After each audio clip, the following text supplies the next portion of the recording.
Bismillah ar-Rahman ar-Rahim. Alhamdulillahi Rabbil Alameen. Wassalatu wassalamu ala Sayyidina Muhammad wa ala alihi wa sahbihi wa man wala. Surah Yasin, verse 22. وَمَا لِيَ لَا أَعْبُدُ الَّذِي فَطَرَنِي وَإِلَيْهِ تُرْجَعُونَ.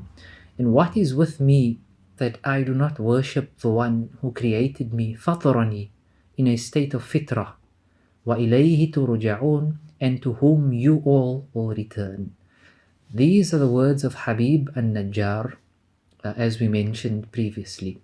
And they ask him, you with them, these so-called messengers, and he responded beautifully in the form of a question. He's not asking them, it's rhetoric. He's asking them, what's wrong with that? Should I not worship him who originated me in the state of fitrah?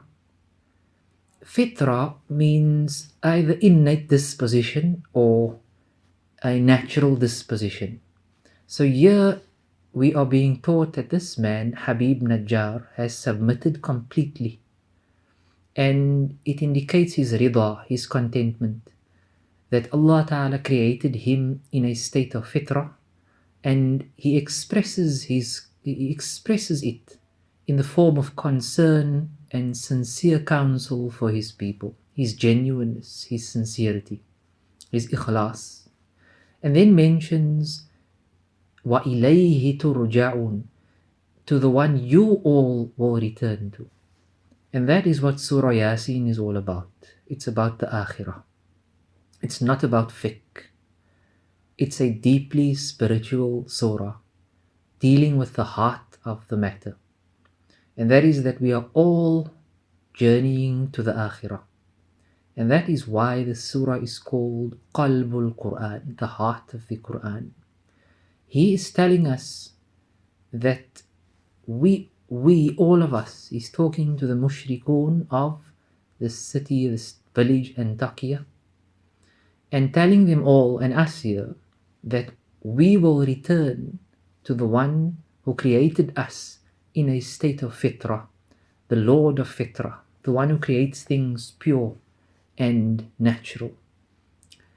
And before verse 23, he is appealing first to their minds and their hearts with a sense of both the rational and spiritual or heartfelt discourse. Before he says, أَأَتَّخِذُ مِن دُونِهِ آلِهَةً, shall I take then besides this Lord of fitrah another Lord? In yuridni ar-Rahman, and if this Lord of mercy, of grace, in other words, should I take besides him stones, if the one who is Rahman, most gracious, in other words, the one who created us in a state of fitrah, meaning the one of pure mercy and rahmah, whose rahmah embraces all things, if this is in fact the case, and these stones or idols, yuridni ar-Rahman, intends me any bidurrin, any harm, لا تغني عني شفاعتهم شيئا ولا ينقذون, which obviously they cannot cause any harm, because you people created them with your own hands from water and dust. So look at what he's appealing to. These things, these stones and this water and this dust, they're supposed to serve you and be your servant, but you have become slaves to them, to this dunya. And لا تغني عني شفاعتهم شيئا, they cannot make shafa'ah for me or for you, they are of no use whatsoever. And ولا ينقذون, they cannot save us. So what we are being drawn to our attention is that this man, Habib al-Najjar, has submitted completely to la hawla wa la quwwata illa billah. There is no hawl, there is no turning, and there is no strength nor might illa billah. And then he says, if I were to do that, verse 24, inni idhan lafi dalalin mubin, then I will be in manifest or plain error. Dalal is you don't know where the path is, you're completely lost. And that mubin, it's clear loss in many aspects, physically and spiritually. Loss of the senses, you're just lost. And if I follow you and I place my hopes and my aspirations in these stones, then I'd be lost. And then in verse 25 he says, Inni amantu bi rabbikum fasma'un. Verily I have submitted completely to your Lord, he's saying, to your Lord. So listen to me. This is critical. I have believed in your Rabb, so listen to me. And he says, I have believed in your Rabb. What happens in the next ayah, there seems to be a complete disconnect, as we'll see when we get there. While in fact, it's an amazing extract. And who is saying this? We know Habib al-Najjar is speaking here. He is talking the entire time to these people. And the next verse, the speaker changes, and he, Habib Najjar, becomes the object being spoken to. And this is absolute beauty in the Quran. It is not human language, it's divine. Its expression is Quranic, just divine. And we'll see that in the next lesson, the rhetoric and what's going on.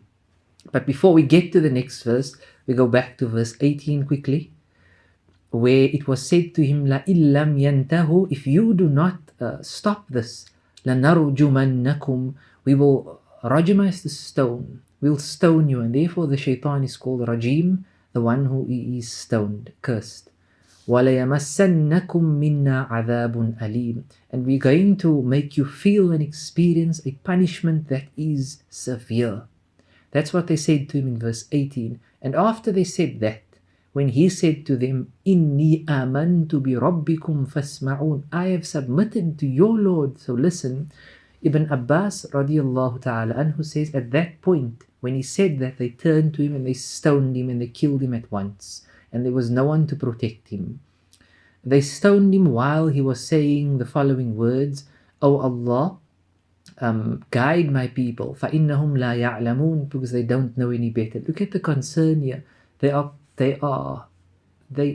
hate him at this point, but he's calling them his qawm, his people, and he's telling Allah Ta'ala, please guide them. And he kept on making this dua, and they kept on stoning him to such an extent, Ibn Abbas says, they crucified him, and they kicked him and they threw stones at him and continued to beat him until he died a shaheed. He died as a martyr. And the next verse, everything just changes from the speaker to who is being spoken about, and we'll discuss that in our next session, insha'Allah ta'ala. Assalamu alaikum wa rahmatullahi wa barakatuh.